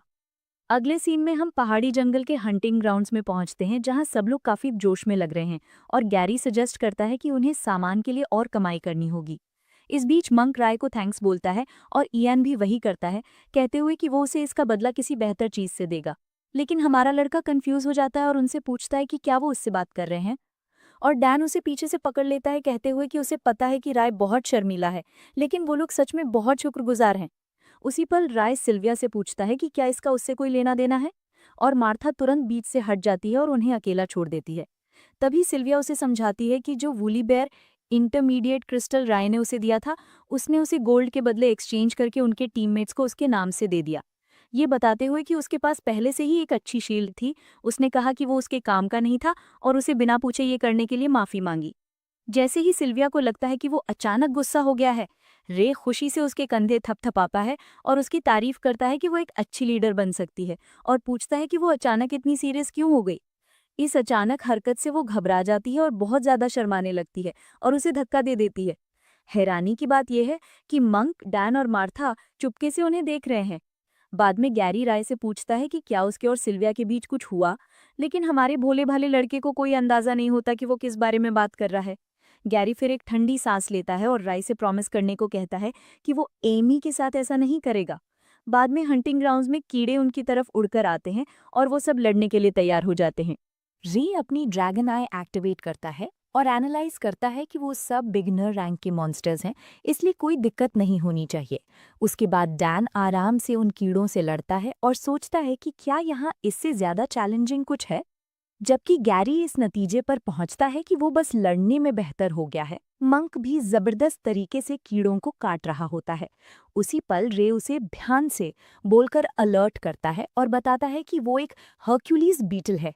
मंक तुरंत रास्ते से हट जाता है और ये देखकर शॉक हो जाता है कि एक इंटरमीडिएट रैंक का मॉन्स्टर उस पर हमला कर रहा है। ये सोचकर कि आखिर है तो एक कीड़ा ही, डैन कॉन्फिडेंस के साथ उस बड़े बीटल पर हमला करता है, लेकिन उसे एहसास होता है कि उसका बचाव काफी मजबूत है। जैसे ही रे उन्हें अलर्ट करता है कि और भी बीटल्स आ रहे हैं, वो उनके झुंड से घिर जाते हैं।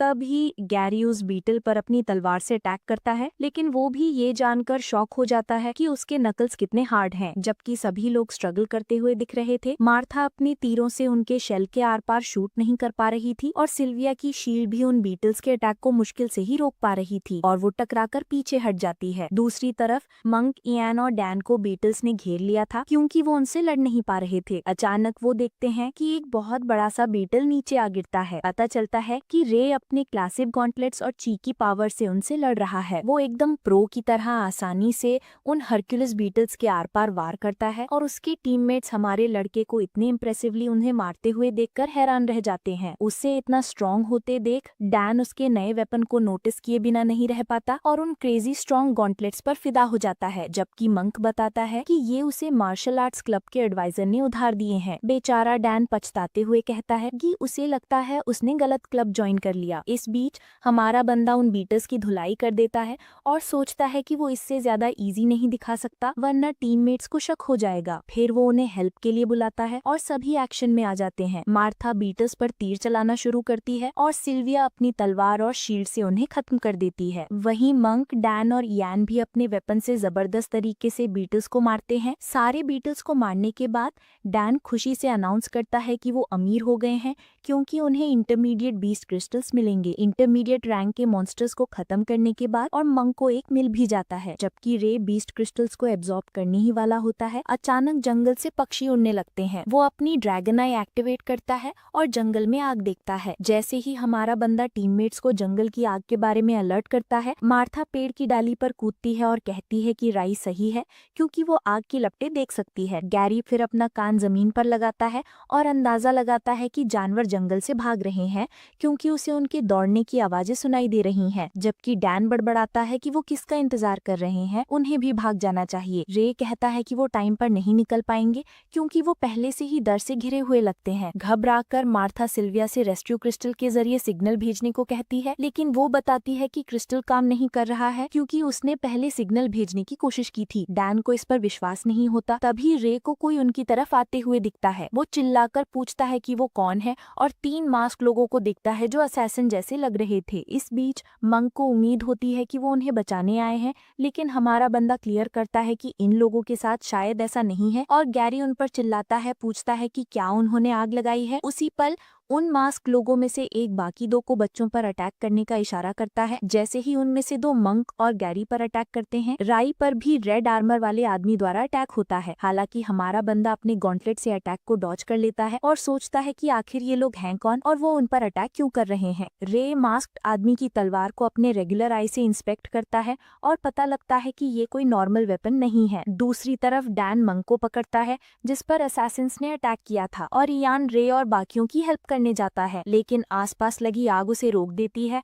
और इयान गैरी और रे को आवाज लगाता है। जब रे इधर उधर देखता है तो वो तुरंत सोचता है कि उन मास्क लोगों ने जानबूझकर उन्हें अलग कर दिया है और सोचता है कि क्या उनका टारगेट वो और गैरी हैं। ये सोचते हुए कि उसे दोनों से एक साथ लड़ना होगा क्योंकि गैरी पहले से ही बिजी लग रहा है। रे इयान को जाने और नाइट से हेल्प लाने का इंस्ट्रक्शन देता है, जबकि इयान मना करता है। डैन मंक को उठाता है और सिल्विया और मार्था के साथ हेल्प ढूंढने चला जाता है। इस बीच राई गैरी से पूछता है कि क्या वो अकेले संभाल सकता है और वो ब्लॉन्ड बालों वाला लड़का उससे अश्योर करता है कि वो उनमें से एक को हैंडल कर लेगा। जबकि हमारा बंदा सोचता है कि ये मास्क लोग काफी तेज हैं, जब तक वो अच्छे से डिफेंड करेगा वो उसे मार नहीं पाएंगे। गैरी उनमें से एक को बिजी रखता है और राय के लिए टाइम खरीदता है। उसी पल 2 मास्क लोग राय की तरफ कूदते हैं और उसे एक चेन वाले वेपन से मारते हैं। ये जानते हुए कि वो कैसे अटैक करेगा, राय वेपन को पकड़ लेता है और एक अटैक डॉज कर जाता है। हालांकि जब राय इधर उधर देखता है तो दूसरा एक जलती हुई तलवार से मारता है। इससे परेशान होकर राय पीछे की तरफ कूदता है, ये सोचते हुए कि जब भी वो एक पर फोकस करने की कोशिश करता है दूसरा उसे डिस्टर्ब करने के लिए आ जाता है। उसी पल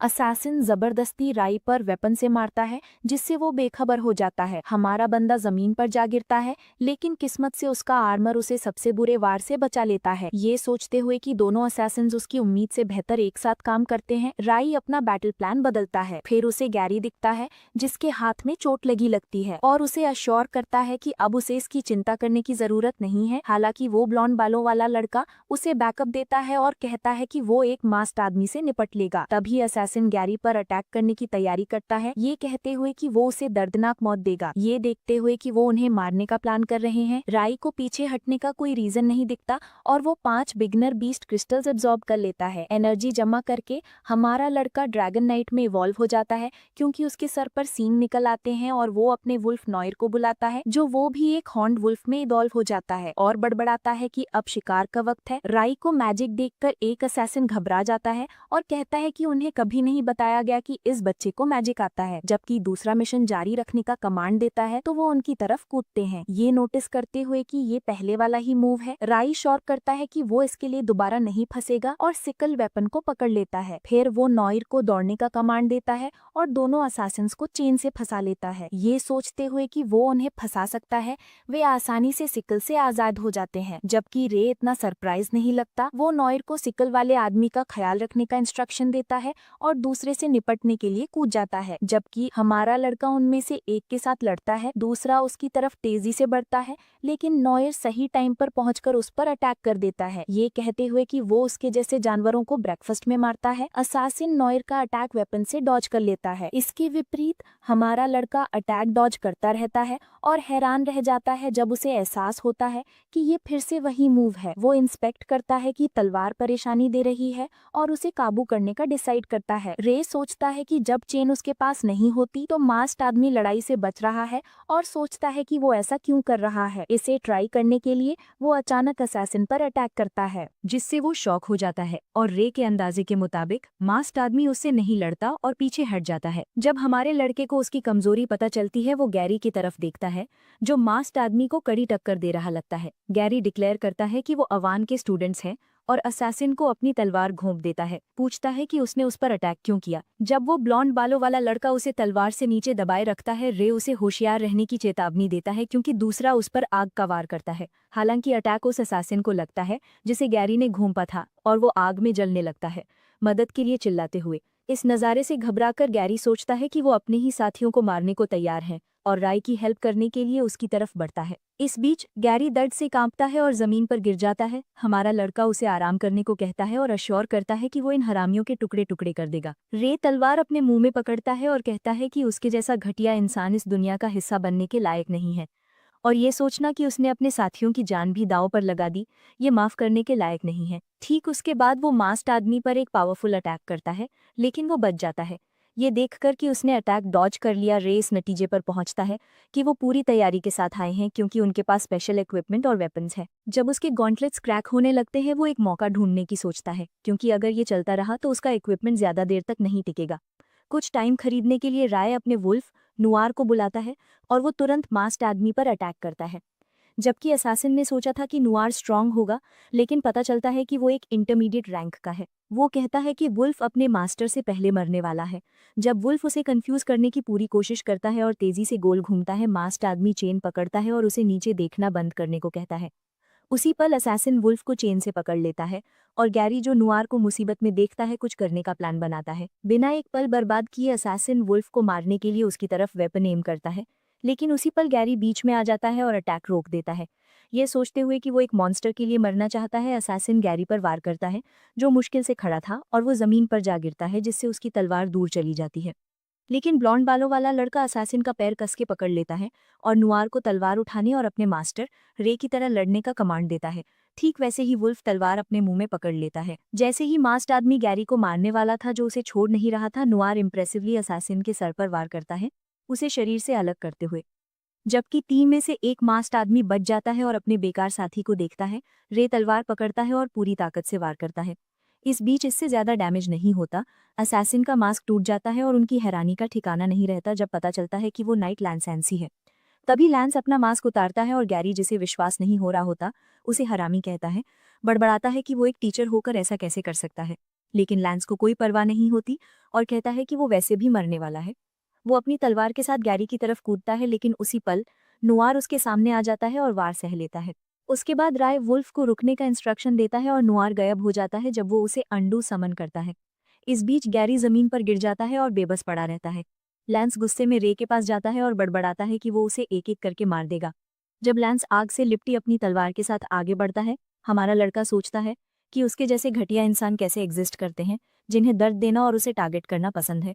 वो उसे इसकी कीमत चुकाने का डिसाइड करता है और तलवारों को अपने गॉन्टलेट से पकड़ लेता है। ये सोचते हुए कि वो तलवार पकड़ने में सारी एनर्जी वेस्ट कर रहा है, लैंस एक बुरी मुस्कान देता है और राय को जलकर मरने का आनंद लेने को कहता है। लेकिन हमारा बंदा क्लियर करता है कि मरने वाला वो होगा और लैंस ये देखने का इंतजार करता है कि वो कब तक टिक पाता है। उस नाइट को ये बिल्कुल नहीं पता होता कि राय तलवार से फायर एलिमेंट अब्जॉर्ब कर रहा है और लैंस को एहसास होता है जब वो लपटों को कमजोर होते देखता है। चिढ़कर लैंस उसे एक चिपकू कचड़ा कहता है और उसके पेट में लात मारता है, उसे मरने को कहता है। ठीक वैसे ही हमारा बंदा आखिरकार तलवार छोड़ देता है, जिससे वो और लैंस पूरी ताकत से विपरीत दिशाओं में दूर जा गिरते हैं, कुछ पसलियां तोड़ते हुए। राय सोचता है कि अब वक्त आ गया है कि वो अब्जॉर्ब किए हुए फायर एलिमेंट का इस्तेमाल करे, क्योंकि वही एक मैजिक है जिसे वो अभी यूज कर सकता है। वो ची को फायर एलिमेंट के साथ कंबाइन करके एक यूनिक वेपन बनाने का प्लान करता है और सारी एनर्जी जमा करता है। रे को ड्रैगन नाइट में इवॉल्व होते देख जब वो ची से फायर पैदा करता है, उसका नज़ारा उसे लाजवाब कर देता है और लैंस इस नतीजे पर पहुंचता है कि वो आखिरकार एक राक्षस था और कहता है कि उन्हें उसे बहुत पहले ही मार देना चाहिए था। जबकि राय उसकी तरफ देखता है, सोचते हुए कि इंसान कितने दया के पात्र हैं। लैंस तलवार के साथ उसकी तरफ बढ़ता है, लेकिन एक पल में हमारा लड़का उसका हाथ काट देता है। जैसे ही लैंसी का हाथ, जिसमें तलवार थी, दूर उड़ जाता है, नाइट शॉक हो जाता है और सोचता है कि फायर वाली तलवार ने बिल्कुल रिएक्ट क्यों नहीं किया। अपने हाथ को कटते देख जब उससे खून की धार निकलती है, लैंस दर्द से चिल्ला उठता है। तभी राय उसका चेहरा पकड़ता है और जलते हुए गॉन्डलेट्स उसके चेहरे पर रख देता है, उसे जलाकर मार देता है। हमारा बंदा उसे दर्दनाक मौत देता है और कहता है कि उसे वही मिला जिसका वो हकदार था। उसी पल सर बाकी नाइट्स के साथ सीन पर पहुंच जाते हैं और बताते हैं कि ये मास्क्ड लोग प्योर ब्लड गिल्ड से हैं, इसलिए उन्हें विनफर्ड को बताना होगा। जैसे ही सर राय को संभालने को कहते हैं, हमारा लड़का जमीन पर गिर जाता है, क्योंकि उसके हाथ और शरीर बुरी तरह से घायल हो जाते हैं, और ये अश्योर करने के बाद सब ठीक है, बेहोश हो जाता है।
kita address डब्बा ए ले Watch रहा out! था लगना का बेस्ट इस सब बेस्ट बेटर तो वही है। फिर राजन टेंस डाउन मैं राजन Watch दे out!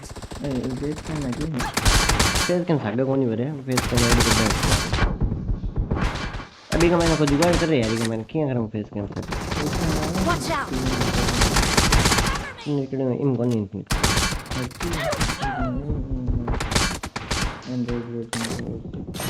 और ये देख प्ले पे उस बुरी है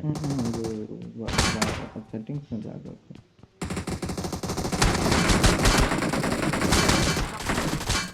Reloading! Red team is unstoppable! Killing spree for the red team!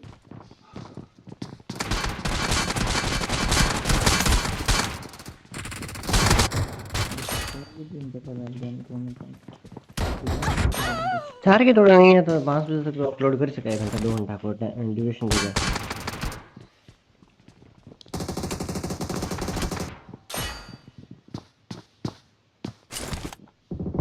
The red team is heading to a perfect win! भाई हमारा खुद का भी मैंने बाकी के लिए साथ में ऐसे पटाखा और पड़िया तो Just been terminated! रात में फोड़ दिया भाई का रात में तू मान ले कम भी करे ने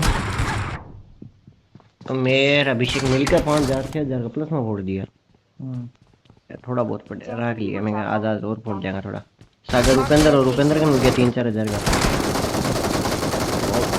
थोड़ा मोलाना ही आ गया से एक बार तो क्या यार इसी दिवाली में पहली बार देखी है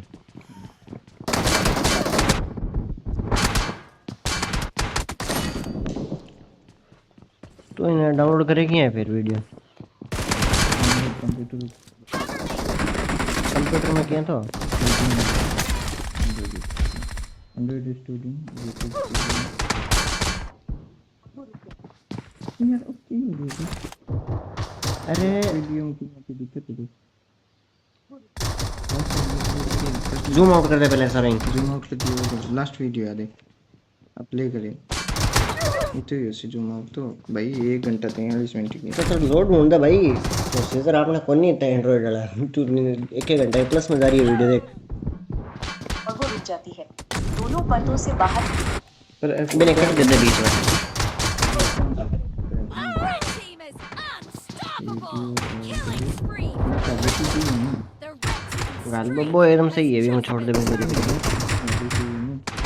एक लास्ट है 25 41 सारी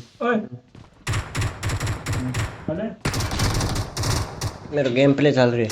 याद आ क्यों नहीं इधर से फायदा बना